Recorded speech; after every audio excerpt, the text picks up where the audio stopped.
Subscribe करें और bell दबाएं ताकि कोई खबर रह न जाए।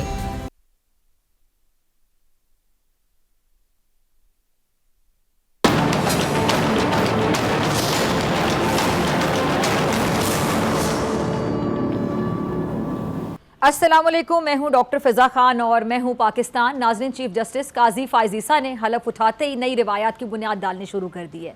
इतवार को उन्होंने 29वें चीफ जस्टिस की हैसियत से हलफ उठाया तो स्टेज पर उनकी अहलिया साथ खड़ी थी। आज सुप्रीम कोर्ट पहुंचे तो गार्ड ऑफ ऑनर लेने से इनकार करते हुए पुलिस को अपनी जिम्मेदारियां दिलजमी से अदा करने की हिदायत की। फुल कोर्ट के सामने जजिस के इख्तियारात महदूद करने से मुतालिक साबिका हुकूमत के प्रैक्टिस एंड प्रोसीजर एक्ट की समाअत शुरू हुई तो एक मिसाल कायम हो गई। सबने देखा कि तारीख में पहली बार पूरी कार्रवाई टेलीविजन पर बराह रास्त दिखाई गई। अदलिया का हिस्सा बनने के 14 साल बाद जस्टिस फ़ाइज़ ईसा सुप्रीम कोर्ट के सबसे बड़े ओहदे पर पहुंचे हैं। वो पाकिस्तान की अदालती तारीख के वाहिद जज हैं जिनकी पहली तयनाती बलोचिस्तान हाई कोर्ट के चीफ जस्टिस के तौर पर 2009 में हुई थी। वो बलोचिस्तान के ज़िला वशीन के एक ऐसे ख़ानदान से हैं जिसका जिदोजहद पाकिस्तान से गहरा ताल्लुक़ रहा है। वालिद काजी ईसा कायद आज़म के साथी और तहरीक पाकिस्तान के सरगर्म कारकुन थे। जस्टिस फ़ाइज़ ईसा के खिलाफ 2019 में आपको याद होगा सदर आरिफ अलवी ने असासे ज़ाहिर ना करने और मिसकंडक्ट का रेफरेंस दायर किया था जिसे सुप्रीम कोर्ट की 10 रुकनी बेंच ने कलअदम करार दिया था। उनकी अहलिया ने, आपको ये भी याद होगा कि मुकदमात में खुद पेश होकर सफाई दी थी और बाद में साबिक वज़ीर आज़म ने भी एतराफ़ ये किया था कि रेफरेंस दायर करना हुकूमती गलती थी। आइन के 50 साल मुकम्मल होने पर अपनी तकरीर में काजी फ़ाइज़ ईसा ने आइन की दस्तावेज उठाकर कहा था कि अगर वो आइन का दिफा ना कर सके तो उन पर तनकीद की जा सकती है।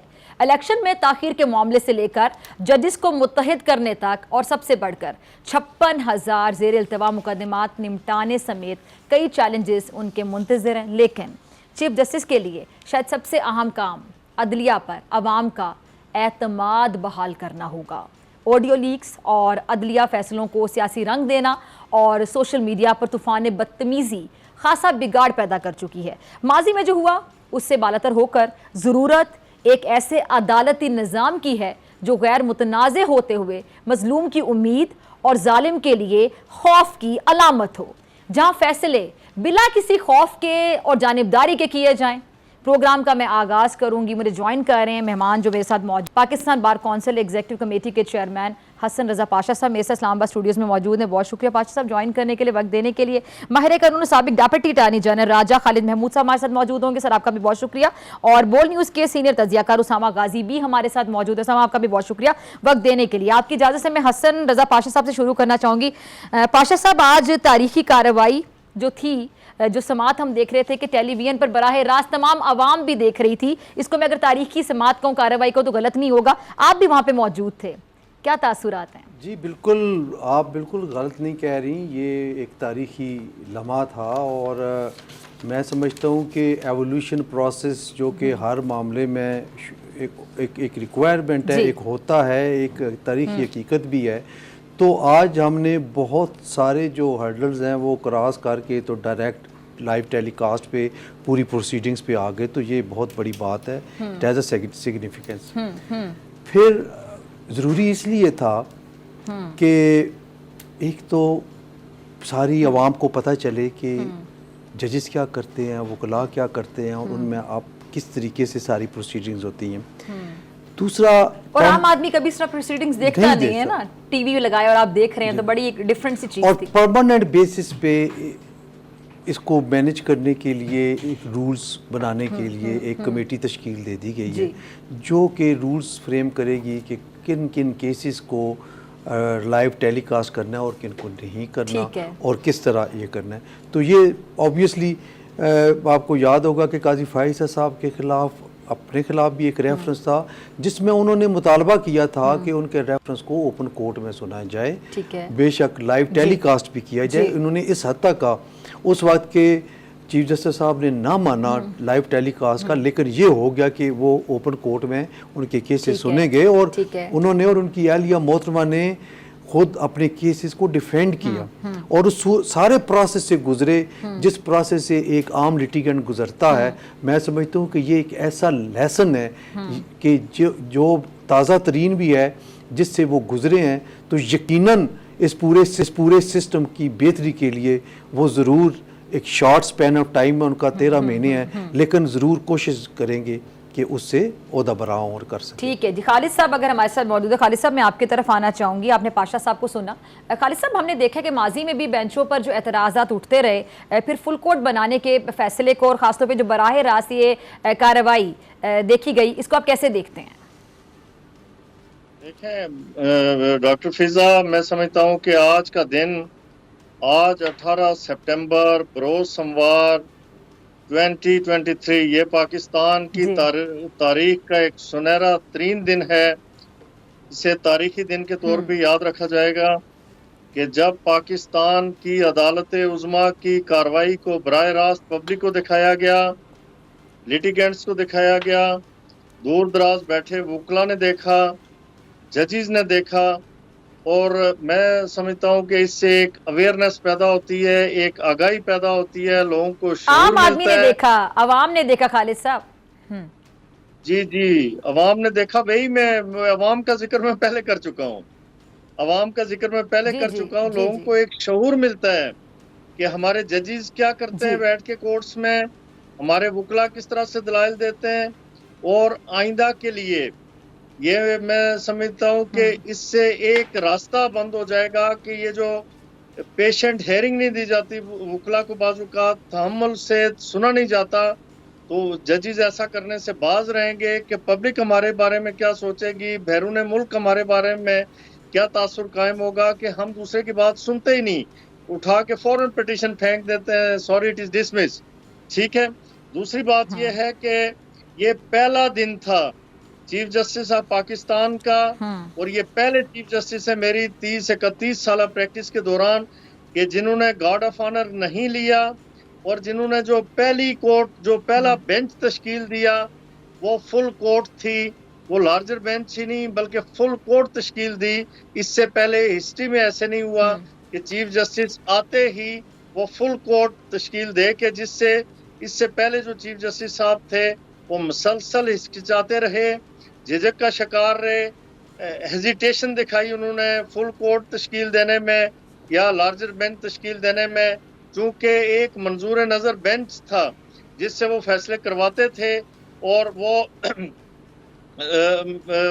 मैं समझता हूँ कि बराह रास्त दिखाना, फुल कोर्ट तश्कील देना, गार्ड ऑफ ऑनर ना लेना, और आते ही जो मुलाजमीन हैं उनसे मुखातिब होना, और उन्हें ये कहना कि जो लिटिगेंट्स यहाँ पे आते हैं ये सताए हुए लोग हैं, ये परेशान हाल लोग होते हैं, ये मसाइल लेकर आते हैं, बिल्कुल उनको ऐसे ही ट्रीट किया जाए जैसे मेजबान मेहमान को। आप इनके मेजबान हैं, जी जी, मैं आप मेजबानी का हक अदा कीजिए और इन्हें मेहमान समझ के इन्हें ट्रीट करें। और मैं तवक्को रखता हूँ कि chief justice of Pakistan, doctor साहब सुन रही है मुझे? जी प्लीज आप कंटिन्यू कीजिए, हम सुन रहे हैं, सब आपको सुन रहे हैं। जी जी जी, मैं जैसे पूरी आवाम ने आज समाअत देखी, कार्रवाई देखी, इसी तरह पूरी आवाम इस टाइम पे आपको भी सुन रही है, आपका तज्जिया सुन रही है। जी जी जी बिल्कुल, बहुत शुक्रिया। मैं तवक्को रखता हूँ कि इस मुल्क के अंदर झुग्गी वाले को भी वही इंसाफ मिलेगा, वही ट्रीटमेंट मिलेगी, उसे एट पार किया जाएगा जिस तरह से एक महल वाले के साथ सलूक किया जाता है, एक रेडी बान के साथ भी वही सलूक होगा जो कि एक मिल ओनर के साथ होता है, एक चपरासी और इससे बड़ी बात हो ही क्या, बिल्कुल, जो एक सेक्रेटरी के साथ होता है। इसलिए बिला तखसीस, बिला तकसीम और बिला तफरीक इंसाफ होना चाहिए, और इंसाफ ना सिर्फ होना चाहिए जो बल्कि जो कहा जाता है कि justice not only be done but also seen to have been done, वो हम तवक्को रखते हैं कि इन चीफ जस्टिस साहब की मौजूदगी में इस तरह से होगा। तो मैं तो इसे पाकिस्तान के लिए एक इंतहाई खुशआइंद और तारीखी दिन करार देता हूँ। ठीक है जी, उसामा मैं आपकी तरफ आना चाहूँगी। उसामा, जो अदलिया में इख्तिलाफात का फ़ायदा साबिका हुकूमत ने उठाया है और फिर अदालती फ़ैसलों की हुक्मदूली भी की गई, अब चीफ जस्टिस काजी फाइज़ साहब पर पूरे इदारे को मुत्तहद करने की मेरे ख्याल से एक बहुत भारी जिम्मेदारी है, तो क्या ये उनके लिए आसान होगा? ये बड़ा चैलेंज है। बहुत अच्छा सवाल है। पहले दिन तो हमें ऐसा होता नज़र नहीं आ रहा, ये चैलेंज उनके लिए बहुत बड़ा है। अगर आज की समाअत देखें हम, तवील समाअत थी, उसमें काजी साहब बार बार कोशिश करते रहे कि किसी तरह आज ही समाअत मुकम्मल हो जाए, क्योंकि जस्टिस मंसूर अली शाह साहब कल से छुट्टियों पर जा रहे हैं तो फुल कोर्ट नहीं हो सकती थी, इसलिए हमने 3 तारीख फिर अक्टूबर की सुन ली। तो फुल कोर्ट में खुद काजी साहब परेशान थे और बार बार ये बात कर रहे थे कि हमें जल्दी इसको खत्म करना, यानी 100-150 केसेस इस वजह से अब पेंडिंग हो जाएंगे। 57,000 केसेस सुप्रीम कोर्ट में पेंडिंग है और अब और यानी 57,100 हो जाएंगे। जब भी ये फुल कोर्ट की समाअत होगी 100-150 केसेस और मजीद बढ़ जाएंगे। तो इस पर वो परेशान थे और बार बार कहते रहे कि जी सवाल ना करें, या जो वकलात रूम कहते रहे आप जवाब ना दें, आप पढ़ें, बस आगे बढ़ें। तो लेकिन जजेस फौरी तौर पर, उसमें जस्टिस अतब बिन अल्लाह साहब भी थे, वो भी फिर सवाल करते रहे। जाहिर है कि उन्होंने सवाल तो करने हैं। तो कोई एक जज एक सवाल उठाता था, दूसरा जज उसका जवाब दे देता था और अपना सवाल उठाता था तो पहला जज उसका जवाब देने लग जाता था। तो ये भी चीज़ हमें नजर आई। इसका एक पॉजिटिव पहलू ज़रूर है कि हर एक की अपनी सोच है, हर एक अपना ख्याल है, और ये तो नहीं हो सकता सारे जजेस जो हैं वो बिल्कुल एक सोच के साथ बैठे हों कि अच्छा हम नहीं करना है। डाइवर्सिटी होगी, हर एक अपना सवाल उठाएगा तभी चीज़ बेहतर हो सकेगी। तो ये ज़रूरी नहीं है, लेकिन ये बात अब सामने आ जाएगी कि इसका फैसला किस तरह से आता है। तो जो बात आपने की कि जी वो सारों को मुत्तहिद करें, मुझे नहीं लगता कि वो हो सकेगा। और कोई आइडियल सिचुएशन किसी हवाले से हो जहाँ तक एडमिनिस्ट्रेटिव मामलात हों तो अलग बात है, लेकिन कानूनी तौर पर सबकी सोच अलग है और मुझे लगता है कि वो इसी तरह से रहेगी। जिस तरह का इंप्रेशन एक आम पब्लिक में है कि पता नहीं बंदयाल साहब के दौर में क्या था, कोई जजेस को दस्तों गिरेबान थे, पता नहीं क्या था, और काजी साहब के आते ही वो सब इकट्ठे बैठ कर आपको हर वक्त इकट्ठे नजर आएंगे। तो मुझे ऐसा होता नहीं नजर आ रहा और इसी तरह से इनके अपने व्यूज़ होंगे और वही आपने देख लिया आज भी माहौल। तो ये इसी तरह से मुझे लगता है आगे भी चलेगा। जहां तक बात है काजी साहब के आज के दिन जबरदस्त लाइव कवरेज दिखाना, फुल कोर्ट की डिमांड थी वो भी इन्होंने तश्कील दे दी, फिर प्रोटोकॉल नहीं लिया, लेकिन असल चीज़ है इंसाफ सस्टेन करना। क्या उनके फैसले ऐसे होंगे कि सब उनको सराहेंगे? और जिस तरह से हम देख रहे हैं कि जो लोअर जुडिशरी है वो बेवकूफ़ होकर रह गई है, उनके कोई फैसला नहीं मानता, उनकी तौहीनें हो रही हैं। सॉरी उसामा, मैं आपकी बात काट रही हूँ, मैं यहाँ से थोड़ा सा आपसे इख्तिलाफ करूंगी आपकी इजाजत से। ये 2 सीनियर माहिर कानून मेरे साथ बैठे हैं, वो भी शायद अग्री करें। आपने कहा उनके फैसले ऐसे होंगे कि उनको सराहा जाएगा। फैसला तो उनका जो भी होगा जिस भी केस को लेके, तो हर कोई तो खुश नहीं होगा, उस फैसले पर तनकीद करने वाला कोई ना कोई तो होगा। लेकिन क्या वो अपने फैसलों पर अमल दरामद करवा सकेंगे? बात यह है। आपकी बात दुरुस्त है, लेकिन जिस तरह पहले हमने देखे हैं कई फैसले और उसके बाद ये हुआ कि जी कोई भी नहीं मान रहा। सुप्रीम कोर्ट ने मिसाल के तौर पर कहा कि जी आप इलेक्शंस करवाएं, नहीं हो सका। आज तक 90 दिन का मामला जो है वो सेटल नहीं हो पाया। हाई कोर्ट के फैसले हैं उन पर अमल नहीं हो रहा। वो कहते हैं जी किसी को पेश करें, वो कहते हैं जी हम नहीं कर रहे। IG इस्लामाबाद को बुलाते हैं, वो कहते हैं वो नहीं आ रहा। अटक जेल का जेलर है वो नहीं आ रहा। हाई कोर्ट के फैसलों को नहीं माना जा रहा। अभी आप देख लीजिए परवेज इलाही साहब 13 दफ़ा गिरफ्तार हो चुके हैं, कोई किसी अदालत को कोई मान रहा है? तो ये इनके लिए बड़ा काजी साहब के लिए इम्तिहान होगा और उनको स्टैंडर्ड सेट करना होगा। और ये सब बातें अपनी जगह हैं, लेकिन जब फैसला होगा तनकीद अपनी जगह होती है, सबको मानना चाहिए। हाई कोर्ट के भी फैसले हैं, लोग नहीं मान रहे। सुप्रीम कोर्ट पिछली का भी फैसला आया था। मेरे आपके इख्तियार में किसी में नहीं है कि जी गलत फैसला है तो नहीं मानना, फिर हर एक की अपनी इंटरप्रिटेशन होगी। तो अब देखना यही है कि काजी साहब के पास 1 साल का वक्त है, कानून की बालादस्ती होनी चाहिए, वो तारीख में बताएंगे। जी ठीक है, चलें पाशा साहब आपकी तरफ आती हूँ। पाशा साहब ये 2-3 चीज़ें हैं, ज़रा इस पे मैं बात करना चाहूँगी। एक, जब उन्होंने हलफ लिया तो उनकी अहलिया उनके साथ खड़ी थी, जो कि एज अ जेस्चर मुझे बहुत अच्छा लगा कि उन्होंने अपनी अहलिया को इज्जत दी। और वो एक कहते हैं ना कि हर कामयाब मर्द के पीछे एक औरत का हाथ होता है, तो बड़ी दुआएं करती हैं खवातीन, फिर कामयाबी तक पहुंचते हैं आप लोग। ये सिर्फ आप नहीं खुश हुई बल्कि इस मुल्क तमाम की तमाम खवातीन खुश हुई हैं। और मैंने इवन इस पर भी तनकीद करने वाले लोग थे, मैं हैरान हुई। हाउस लेडीज हैं, हाउस वाइफ जिनको कहते हैं, या जो वो भी सारी खुश हुई हैं। तो अच्छी बात है ना, जेस्चर बहुत अच्छा था, बड़ा प्यारा जेस्चर, इस पे तनकीद नहीं हो सकती। लेकिन मैं कहना क्या चाह रही हूँ, मैं सवाल क्या उठाना चाह रही हूँ कि इस चीज़ पर भी तनकीद की गई। आपने देखा होगा, यानी हम इतने नेगेटिव हो गए, इतने पोलराइज्ड हो गए हैं कि हम अच्छी चीज़ों पर भी बहस शुरू कर देते हैं, उसमें से भी हम कोई ना कोई चीज़ निकाल लेते हैं जिसमें हम तनकीद कर सकें। दूसरी बात, उन्होंने गार्ड ऑफ ऑनर जो नहीं लिया, ये भी एक अच्छा ट्रेंड सेट किया। फिर उन्होंने कहा कि जी यहाँ पे लोग ज़्यादा मसाइल लेकर आते हैं, परेशानी में आते हैं, तो हमने उनको ऐसे ट्रीट करना है कि हम मेज़बान हैं और वो मेहमान हैं। तमाम चीज़ें बहुत अच्छी थी, तमाम ये जो ट्रेंड सेट किए गए बड़े अच्छे किए गए। और मुझे कुछ दिन पहले को बता रहा था कि वो इतने सादा हैं चीफ जस्टिस साहब, उनके अंदर आजिज़ी का अगर मैं लफ्ज़ इस्तेमाल करूँ तो गलत नहीं होगा, कि वो अक्सर कोर्ट पैदल चल के चले जाते थे, गाड़ी के बगैर पैदल जाते थे। ये बात जरा सुनिएगा। और सुनने के बाद मैं बड़ी हैरान हुई कि यहाँ पर आप कुछ भी नहीं होते तो लोगों की गर्दन में इतना सरिया होता है कि भाई मैं तो पता नहीं क्या चीज़ हूँ, कि ड्राइवर दरवाज़ा खोल रहे हैं, फिर आप बाहर निकल रहे हैं, गार्ड आपके साथ हैं। अगर वो पैदल चल के कोर्ट चले जाते हैं तो बड़ी आजिज़ी है। मुझे कुछ लाइनें याद आ गई कि ख़ास होकर आम हो जाना दरवेशी है। बिल्कुल, लेकिन हमारे यहाँ फिर तनकीद होती, क्या कहेंगे आप? ये कई दफ़ा हमने ख़ुद अपनी आँखों से देखा कि वो एक साथ गार्ड जो कि गैर मुसल्लह और शलवार कमीज़ पहने हुए, उसने यूनिफॉर्म भी नहीं पहना होता, और उसके साथ ये पैदल चल के अपने घर से कोर्ट तक आए, और एक दफ़ा नहीं कई दफ़ा।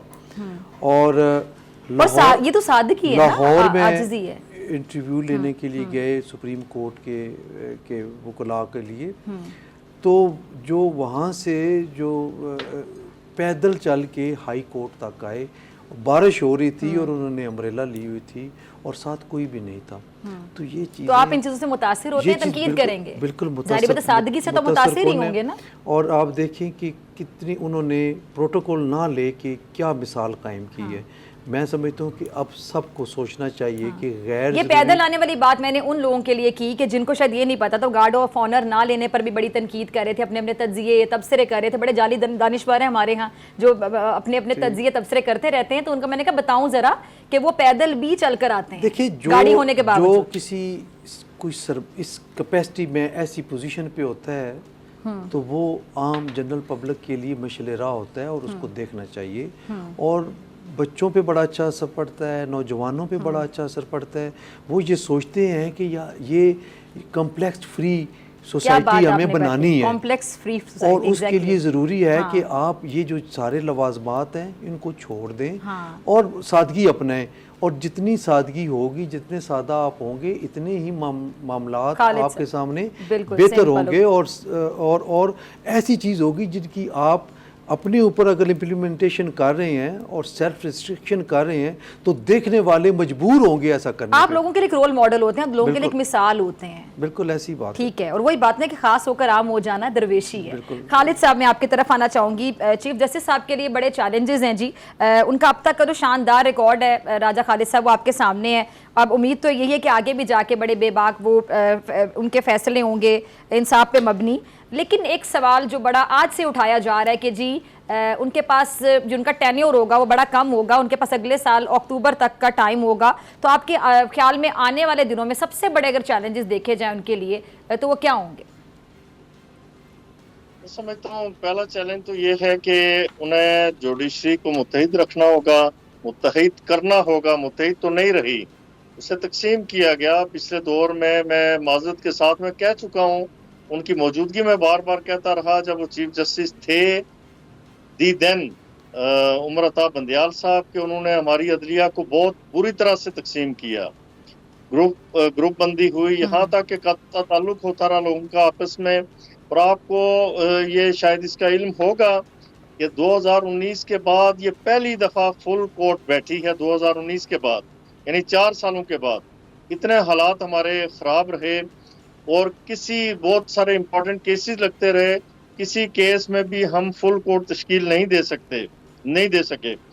अब जो एक तो अदलिया का इत्तेहाद है, इत्तफाक है, दूसरा जिस तरह पाशा साहब ने कहा कि उन्हें कुछ एग्जाम्पल्स सेट करना होंगी। सादगी के हवाले से तो मैं समझता हूँ कि वो अपनी मिसाल आप हैं। वो जो कहा जाता है ना कि फलदार दरख्त हमेशा झुका होता है, काजी साहब को बहुत स्ट्रॉन्ग बैकग्राउंड है। इनके जो दादा थे कल्लात के वजीर आजम थे, इनके दादा, इनके वालिद साहब काजी ईसा साहब कायदे आजम के साथियों में से थे और कायदे आजम के दौर में बलूचिस्तान मुस्लिम लीग के सदर थे। इनके सुसर साहब में नाम शायद दोस्त मोहम्मद या इस तरह से था, खोसो थे, वो खोसो फैमिली से। वो भी बड़े जागीरदार थे, बहुत इन्फ्लुएंशियल आदमी थे। और उनकी अहलिया मोहतरमा ये जो है सरीना ईसा, इन्हें जहेज में बहुत बड़ी जागीर मिली हुई है, जिसका बाद में फिर उन्हें वो यानी कोशिश की गई कि उन्हें झुकाया जाए, उन्हें नाक से लकीरें निकलवाई जाए। लेकिन अल्लाह का शुक्र है कि अल्लाह ताला ने उन्हें इस्तिकामत दी और मजबूत आसाबी का मुजाहरा किया। अपनी बेगम के साथ कटहरे में खड़े होके जो सुप्रीम जुडिशल काउंसिल का ट्रायल था उसे फेस किया, उसमें से वो बरी हुए, सरहू हुए। और उसी बेगम को कल लेके वो अपने साथ खड़े थे वो सेरेमनी में कि कल हम कटहरे में अगर साथ थे, तो आज जब मैं एक लॉफ्टी ऑफिस का, highest office of the judiciary का ओथ ले रहा हूँ। बड़ा प्यारा, बड़ा अच्छा, बड़ा मुनफरिद, बड़ा खूबसूरत, बड़ा पॉजिटिव जेस्चर था वो कि जो उन्होंने जब हलफ लिया तो उनकी अहलिया उनके साथ खड़ी थी, और जैसा कि पाशा साहब ने भी कहा कि तमाम ख़वातीन को वो जेस्चर बड़ा अच्छा लगा था, मुझे बजाते खुद बहुत बहुत अच्छा लगा। तीनों मेहमान मेरे साथ मौजूद हैं, आपसे मुलाकात होगी शॉर्ट ब्रेक के बाद।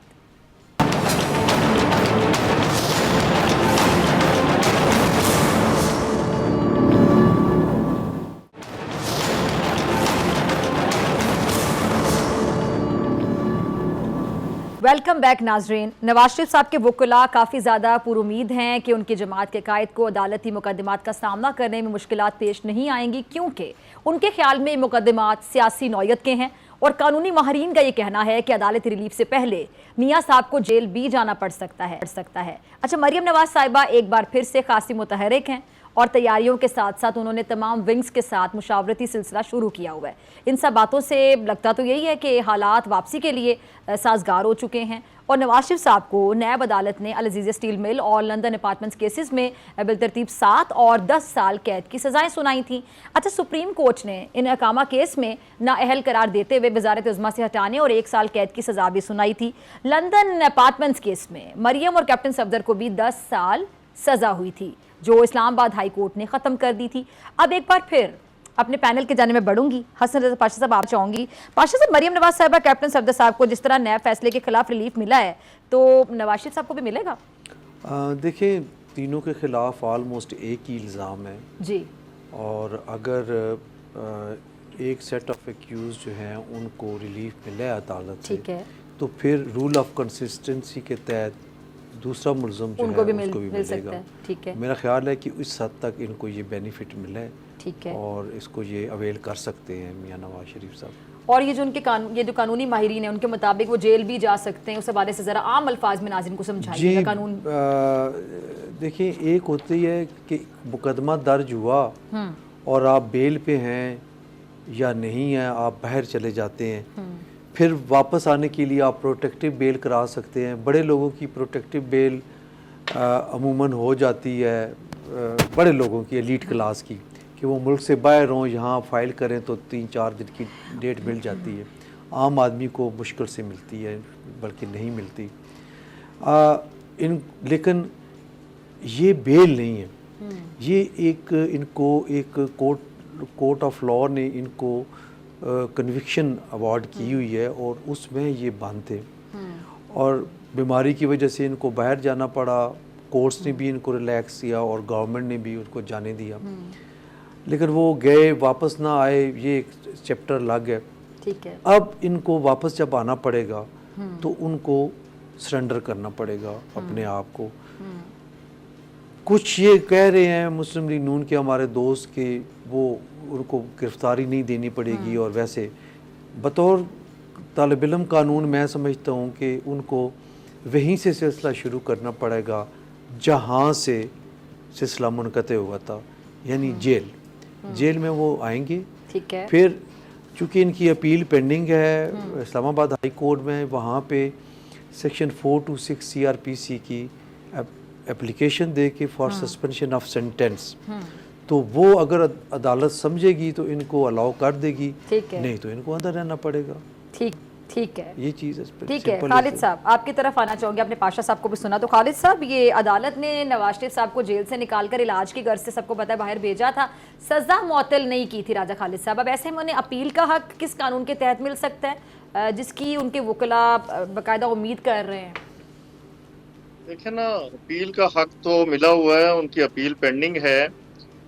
और उस वक्त के वज़ीर आज़म साहब ने अपनी काबीना को कन्विंस किया कि उनके जिस्मानी हालत ठीक नहीं, शदीद बीमार हैं, तो लिहाजा उन्हें बाहर भेजना होगा इलाज के लिए, ट्रीटमेंट के लिए नहीं, तो ये ना हो कि हमारे मत्थे लगे, और इस तरह की उन्होंने बातें की। अब जो कानूनी तौर पे उनके लिए रास्ते हैं, जिस तरह के पाशा साहब ने कहा, एक तो ये है कि प्रोटेक्टिव बेल लें just to access the competent court of jurisdiction, ठीक है, एयरपोर्ट पे गिरफ्तारी ना हो तो जाके मुतलका कोर्ट में सरेंडर करें। एक मिनट खालिद साहब, एक मिनट, ये पाशा साहब आपकी किसी बात से शायद डिसएग्री कर रहे हैं, आपकी इजाजत से। जी पाशा साहब, मैंने ये कहा था कि उनके वकला ये कह रहे हैं कि प्रोटेक्टिव बेल लेंगे, लेकिन इस केस में चूँकि सज़ा हुई है प्रोटेक्टिव बेल नहीं मिल सकती और इनको सरेंडर करना पड़ेगा। इसके अलावा और कोई चीज़ मुझे नज़र नहीं आ रही। जी जी जी खालिद साहब। मैं अर्ज करता हूँ क्योंकि सर्कमस्टांसिस चेंज हुए हुए हैं वो जाके मैं बताता हूँ वो क्या चेंज क्या आई है। चलिए मैं आपकी वो तरफ जाके झुकाऊंगी अपनी बारी पे। कोर्ट जी में जी। सरेंडर कर सकते हैं कि चूंकि मेरे जो को एक्यूज्ड हैं इल्जाम एक ही था और वो कोर्ट की सारी प्रोसीडिंग को हम ठीक है, वॉच ओके। करते रहे रेगुलर बेसिस पे। तो कोर्ट ने बार बार ये कहा कि दो मियां Nawaz Sharif is not before us, उनका लिंक आप इस प्रॉपर्टी के साथ साबित नहीं कर पा रहे, बाकियों की बात तो दूर रह गई अच्छा। और कोई सबूत नहीं था। 1 साल के अंदर उन्होंने अपने 6 प्रोसिक्यूटर्स तब्दील किए, नैब ने निगरान किया। तो फिर हाई कोर्ट की तरफ से फैसला आया, मरियम नवाज भी एक्विट हुई और उसमें कैप्टन सफदर भी एक्विट ठीक हुए। फिर दूसरा रास्ता है मियां साहब के पास कि वो गिरफ्तारी दे दें, जेल में चले जाएं, अपील अपनी जल्दी लगवाएं और अपील की जी। समाअत जल्दी करवा के तो उससे एक्विट हो जाए। उनका केस एट पार है विद द को एक्यूज। तो सही। वो जिस तरह इन्होंने कहा कि रूल ऑफ कंसिस्टेंसी, कि आपका अगर डिस्टिंग्विशेबल रोल नहीं है तो इल्जाम एक ही तरह का है, सबूत एक ही तरह का है, ठीक शहादतें है। एक ही तरह की हैं, तो फिर आप एक्विट हो सकते हैं और वो एक्विट होके जेल से निकलें। एक ये अब डिसाइड उन्होंने करना है, उनके पास बड़ी कॉम्पिटेंट लीगल टीम है, वो डिसाइड करेगी, फैसला उन्होंने करना है। अपील का हक तो जाहिर है वो दिया गया उन्हें और वो अवेल कर रखा है उन्होंने। वो अपील पेंडिंग थी, ठीक है जी। बाहर चले गए, थोड़े अरसे के लिए गए थे, ज्यादा अरसा लग गया। तो ये आप बाकी आप सारा समझती हैं, सारा जानती हैं कि बाकी के क्या हालात और वाकयात हैं, लेकिन सर्कमस्टांसिस अब ठीक चेंज है हो जी। गए। अच्छा उसामा। ठीक है। जी सर्कमस्टांस आप कह रहे चेंज हो गए हैं। ठीक है जी। उसामा आपकी तरफ आने से पहले सिर्फ मैं आपकी ज़रा रिक्वेस्ट करूंगी, मेरे पाशा साहब से कुछ समझ, पाशा साहब थोड़ा डिसएग्री कर रहे थे जी, आप अपना मौक़िफ़ देते हैं। नहीं, मैं सिर्फ प्रोटेक्टिव बेल की हद तक है। डिसएग्री किया था कि सिर्फ उसके बाद भी आप कुछ कह रहे थे, मैंने कहा था अपनी बारी में बताइए जी। अगर बेल पे होते ठीक तो है। फिर तो प्रोटेक्टिव बेल बनती थी, क्योंकि ये बिल्कुल केस कंप्लीट हो के ट्रायल है। कोर्ट ने इनको सज़ा सुनाई थी। गलत है या सही है इस पे नहीं पढ़ते हम, ठीक है। लेकिन इनको सरेंडर ज़रूर करना पड़ेगा मेरी समझ के मुताबिक। ठीक है, आपको लगता है इनको सरेंडर ज़रूर करना पड़ेगा आपकी जो कानूनी समझ है उसके मुताबिक। ठीक है, माहिर कानून है आप बेहतर समझा रहे हैं। ठीक है उसामा, मैं आपकी तरफ आऊँगी। उसामा, आप भी तमाम खबरों पर गहरी नज़र रखते हैं, तज्जिया देते हैं, सीनियर तज्जियाकार है। आपको क्या लगता है कि क्या नवाज शरीफ साहब को बाहर सूरत गिरफ्तारी देनी पड़ेगी? और फिर ऐसे में उसामा, क्या उन्हें चेयरमैन PTI के पड़ोस में रखा जाएगा, अडियाला जेल में रखा जाएगा? देखिए डॉक्टर साहिबा, मियाँ साहब ऐसे नहीं आते होते। ये फैसला मियाँ साहब ने करना है कि वो किस जेल में रहेंगे नहीं रहेंगे, और उनको वापस लाने वालों ने करना है। मियाँ साहब कभी भी IJI बनाए बगैर और जब उनके लिए रास्ते क्लियर हो जाएं उसके बगैर वो आते ही नहीं हैं। जब तक कोई इफ्तिखार चौधरी चीफ जस्टिस ना बन जाए वो नहीं मामलात को उस तरह से लेते। जब तक कोई नैब में कमर ज़मान चौधरी ना आ जाए तब तक वो नहीं वापस आते। उनको आदत है, IG भी अपना, हर जगह अपने लोग, जब नहीं उनको नज़र आता तो वो फिर बाहर ही जाते हैं और वापस ही तब आते हैं जब बकौल राना सनाउल्लाह साहब के ज़ीरो रिस्क और गारंटी मिल जाती है। अब आप देखिए, ये तो बातें हैं ना कि किस तरह से हो जाएगा, यहाँ पेश होंगे वहाँ पेश होंगे, ये सिर्फ दिखावे के लिए या एक रस्मी कार्रवाई होनी है कि अच्छा करना किस तरह है। ये तो हो गया कि जी मियाँ साहब वापस आएंगे, ज़ीरो रिस्क है, गारंटी भी मिल गई है, अच्छा ये तो हो गया। अब आ भी रहे हैं, अपनी टर्म्स पे आ रहे हैं, सारा कुछ हो रहा है, काबीना में उनके लोग भी शामिल हो रहे हैं, सारा जो उनके लिए निज़ाम है वो बिल्कुल साफ किया जा रहा है। सब जिस तरह वो चाहते हैं कि मुझे ये भी चाहिए, ये भी चाहिए, फ़लाँ बंदा मुझे गिरफ्तार चाहिए, ये फ़लाँ बंदा मुझे काबीना में इस तरह चाहिए, वो सब कुछ हो रहा है। अब बाकी तो फिल इन द ब्लैंक्स करने हैं कि अच्छा अब ये तो हो गया फैसला, अब ये इसको किस तरह करें, हम दिखावा कैसे करें। देखिए बिल्कुल उसी तरह वो कानून में आ जाएंगे जिस तरह परवेज़ इलाही साहब, क्या रिहाई के बाद रिहाई उनको मिलती है 13 दफ़ा, इसी तरह जिस तरह शहबाज शरीफ साहब लिख कर दे गए और कोई इलाज नहीं हुआ। उन्होंने, मैं उस वक्त वहाँ हाई कोर्ट में मौजूद था, जजेस सुन रहे थे, और इन्होंने खुद वहाँ पर लिख कर दिया शहबाज शरीफ साहब ने कि जी हाँ जी वो मैं इलाज के लिए बाहर ले जा रहा हूँ भाई को, और इलाज होते वापस आ जाएंगे। 4 साल में ना उनका कोई इलाज हुआ और वो अपनी टर्म्स पे वापस आ रहे हैं। कोई पूछ सकता है शहबाज शरीफ साहब को आपने अदालत में झूठ लिख कर दिया था, कोई इस बारे में कोई बात करेगा? नहीं, कोई नहीं कर सकता। तो यहाँ यूं ही होता है और यूं ही होगा। मियाँ साहब जब चाहेंगे अपनी टर्म्स वापस आएंगे। हाँ, उस डील में जीरो रिस्क में कोई आगे पीछे हो जाए वो अलग बात है, वरना मियाँ साहब के लिए ये बाकी बातें, अदालत, कानून, ये छोटी चीज़ें हैं उनके लिए। हमजा शहबाज के लिए इतवार को जमानत घर बैठे मिलती है। इतवार के दिन क्या आपके लिए या हमारे साथ इतने बड़े बड़े लॉयर्स बैठे हैं, मुझे बता दें इन दोनों ने कभी, राजा खालिद महमूद साहब, हसन रजा पाशा साहब, कभी ज़िंदगी में, इनकी मेरे ख्याल दिहाइयाँ गुजरी हैं, या इनके उस्तादों में से किसी ने कभी हाई कोर्ट इतवार को जमानत करवाई है किसी की घर बैठे? तो मुझे बता दें, मेरे नॉलेज में भी इजाफा हो जाए। मगर हमजा शहबाज के लिए हुआ है, तो उनके लिए कोई मसला ही नहीं है, कोई प्रॉब्लम ही नहीं है।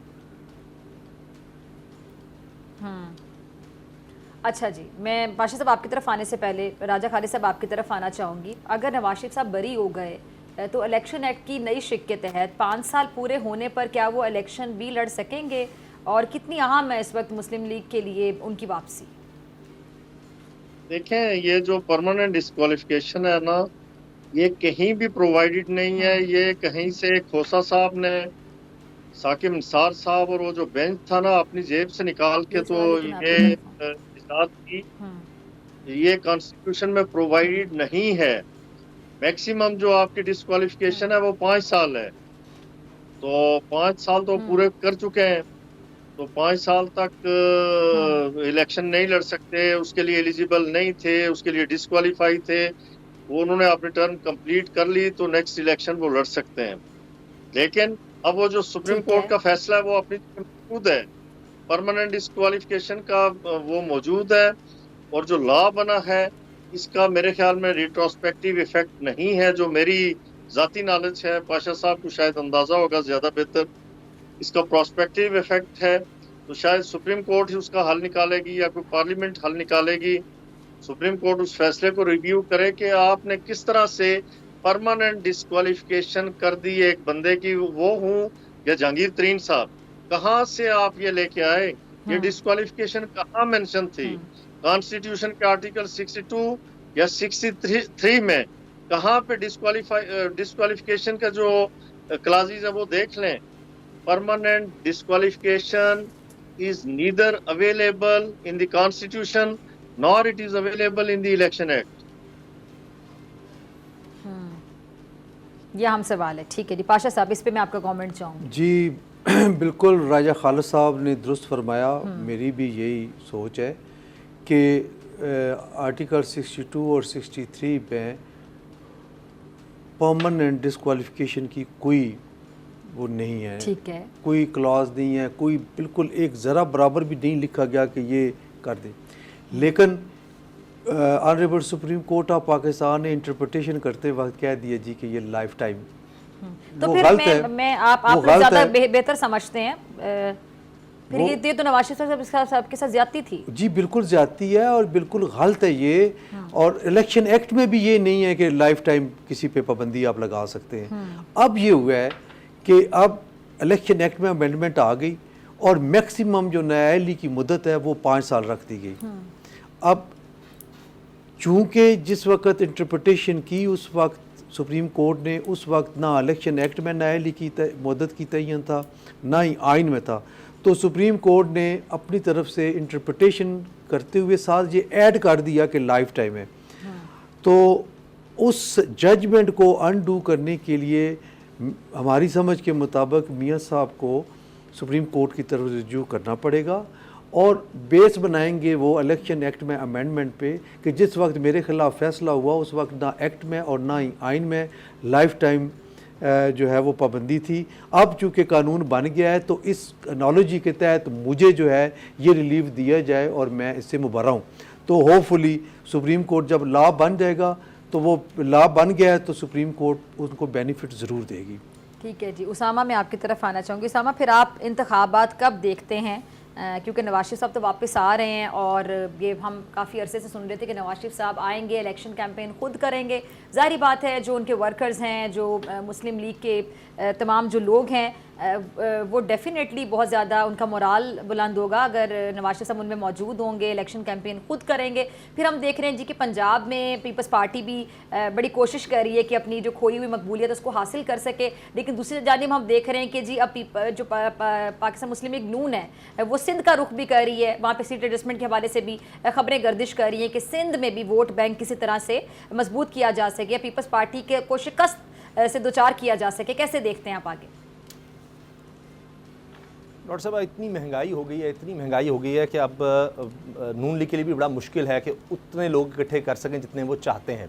क्योंकि मुझे याद है कि जब मुझे क्यों निकाला के लिए निकले थे जीटी रोड पर, तो उस वक्त हमारे एक बड़े अजीज़ दोस्त हैं, तो उनकी भी ड्यूटी लगी थी सबके साथ। तो उस वक्त उन्होंने मुझे खुद बताया कि 5 लाख रुपया, अब से 6-7 साल पहले की ये बात है, 5 लाख रुपया उनका लग गया था बसेज़ में लोगों को लाने के लिए, और उनको नान वगैरह जो भी सारे खाने का भी उनका इंतज़ाम करना था। अब आप सोचें कि कहाँ तक महंगाई हो गई है। अब वही एक एक शख्स की अगर आप ड्यूटी लगाएंगे, वो बेचारे फिर इधर उधर होंगे, ना उतने लोग ला सकेंगे। एक तो ये बहुत बड़ा मसला बन गया है उनके वापसी के लिए। बाकी जहाँ तक इलेक्शंस की बात है, देखें, काश के मुल्क आइन के मुताबिक चल रहा होता तो बड़ा ही आसान जवाब था कि जी 90 दिन के अंदर इलेक्शन लिखा है, 90 दिन के अंदर हो जाएंगे। लेकिन अब उसके मुताबिक तो चल नहीं रहा पाकिस्तान। दुख होता है, अफसोस होता है। तो अब ये इलेक्शन कमीशन पर है और इलेक्शन कमीशन को चलाने वालों पर है, उनको बताने वालों पर है कि वो क्या करते हैं। और इसके बाद अगर किसी की मर्ज़ी है तो वो मियाँ साहब हैं। तो जब उनको लगेगा माहौल बन गया है, उनके मुताबिक है, तो फिर वो अनाउंस कर देंगे और कह देंगे। क्योंकि ये तो पीपल्स पार्टी भी कह रही है कि जी जब एक ही पार्टी को मसला है, हमें तो पता नहीं, उनको पता है कब होंगे। वो फरवरी का कह रहे हैं, अब पता नहीं फरवरी में भी होते हैं या नहीं होते, क्योंकि अभी तो देखिए इलेक्शन कमीशन भी लिख रहा है कि लेकिन उसामा एक मिनट ठहरे, पीपल्स पार्टी की इस बात से मैं बड़ा डिसएग्री करती हूँ। एक मिनट उसामा, अब पीपल्स पार्टी बड़ा खुलकर तनकीद कर रही है मुस्लिम लीग नून पर। Peoples Party level playing field ना होने का गिला भी कर रही है, शिकवा भी कर रही है। लेकिन आपको याद है कि जब ये 16 महीने की हुकूमत थी, 13 जमातों की हुकूमत थी, तमाम लोगों ने मिलकर हुकूमत बनाई थी। सीधी सी बात है, सबको अब जिम्मेदारी लेनी होगी, चाहे वो अच्छा एक्सपेरिमेंट था, बुरा था, अच्छा तजर्बा था, नहीं था, उसमें क्या अच्छा था, क्या बुरा था, उसके क्या फ्लॉज थे, क्या पॉजिटिव चीजें थी। जिम्मेदारी एक दूसरे पर नहीं डाली जा सकती। तो तब पीपल्स पार्टी आगे थी, अब पीपल्स पार्टी खुलकर तनकीद कर रही है नून लीग पर। फिर नून लीग, मौलाना साहब का मौक़िफ़, जो पीडीएम के सरबरा, उनका मौक़िफ़ सामने आना कि जी सारी जिम्मेदारी तो आसिफ अली ज़रदारी साहब पर उन्होंने डाल दी कि ये अगर स्टबन ना होते, ये जिद ना करते, तो इंतखाबात का माहौल जाता हुआ दिखाई दे रहा था। अब सब लोग एक दूसरे पर जिम्मेदारी डाल रहे हैं, सब बराबर के शरीक थे। जिम्मेदारी लें अपनी अपनी और आगे की बात करें। फिर डॉक्टर साहब, ये तो सब एक नूरा कुश्ती है। अब नूरा कुश्ती 2+ कह लें आप इसको। ये तो बस करें ना नूरा कुश्ती, आगे चले ना, भुट्टो मर गया, नूरा कुश्ती करते रहेंगे। हाँ, वो तो जी आगे भी इकट्ठे होंगे। आप देखिए, ये आगे भी इकट्ठे होंगे। हम बचपन में वो देखते थे WWF और रेसलिंग, सबको पता होता था वो जाली है, एक स्टेज है, सब है, लेकिन उसका सब मजा लेते थे। तो ये सिर्फ इसको उभारने के लिए हम एक दूसरे के खिलाफ हैं। अगर आपने वोट देना है, अगर आपको नून लीग के खिलाफ है तो आप मेरी तरफ आए। पीपल्स पार्टी को मसला है तो नून लीग की हमारी तरफ आए। ये सिर्फ इसलिए है। और जब हम ले लेंगे वोट कुछ ही तरह के, नहीं ये बड़े बुरे हैं। अब पीपल्स पार्टी के खिलाफ अगर आपने करना है तो तहरीक इंसाफ को जगह मिल जाए, वहां पर मौलाना, नून लीग, आपने रेसलिंग का जिक्र किया, लाइटर नोट। आपसे रेसलर कौन लगते थे उसामा? मुझे याद है, मैं भी बचपन में रेसलिंग देखती थी, मुझे अंडरटेकर की एंट्री बड़ी अच्छी लगती थी, बड़ी दबंग एंट्री होती थी। तो आपको क्या लगता है सियासत में अंडरटेकर कौन है? हमारे लिए तो सारे अंडरटेकर हैं जी। इस वक्त अवाम के लिए सारे सियासतदान अंडरटेकर बने हुए हैं, लेकिन बड़े दबंग रेसलर थे वो, मुझे बड़े पसंद थे। ठीक, अब चूंकि मैं रेसलिंग देखती नहीं, सारे अंडरटेकर बने हुए हैं। ठीक है जी, वो तो अंडरटेकर आपको पता लेकिन आपके मुताबिक मेरिट पे कौन है? जनाब वो जिंदा ही दरगोर कर दिया महंगाई में। ये एक दूसरे की तरफ जो आपने सवाल किया था। ठीक, बिल्कुल यही है। पाशा साहब आपका लास्ट कमेंट। जी पाशा साहब आपका लास्ट कमेंट। किस सवाल? इसी बार इंतखाबात कब देख रहे हैं? वैसे तो कानूनी और आइनी तौर पे इंतखाबात 90 दिन के अंदर होने चाहिए और हमारा मुतालबा भी ये था। और हमारे समझ के मुताबिक आइन में जो लिखा हुआ है वो है आर्टिकल 48 सब क्लास 5, जिसके तहत सदर मुमलिकत को इख्तियार था कि वो डेट अनाउंस करते। और उस वक्त बेहतर, सबसे बेहतर और आइडियल टाइम वो था जब उन्होंने कैबिनेट का ओथ ले लिया, तो उससे अगले दिन उनको उसी अंदाज में इलेक्शन की डेट का अनाउंस करना था, जिस तरह पहले पंजाब असेंबली के इलेक्शन की डेट अनाउंस करने के लिए जो अंदाज उन्होंने अपनाया, ये अब एक तजवीज़ की सूरत में उन्होंने कर दिया। और अजीब सी अजीब सी पर्सनैलिटी निकली उनकी।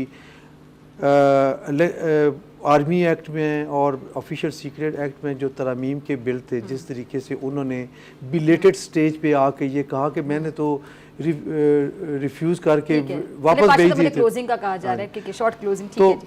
तो मैं समझता हूँ कि अब ये जिम्मेदारी सुप्रीम कोर्ट पे ही आनी है और सुप्रीम कोर्ट ही फैसला करेगी। ना इलेक्शन कमीशन ऑफ पाकिस्तान ने करना है, ना ही सदर पाकिस्तान ने। सुप्रीम कोर्ट जो है वो इस मामले को शायद तीनों मेहमानों का बहुत शुक्रिया। इसी के साथ मुझे दीजिए इजाज़त, आपसे मुलाकात होगी इंशाल्लाह कल सेम टाइम सेम चैनल की ज़िंदगी ने वफा की। दुआओं में याद रखिएगा, अपना बहुत ख्याल रखिएगा। अल्लाह ने के बाद।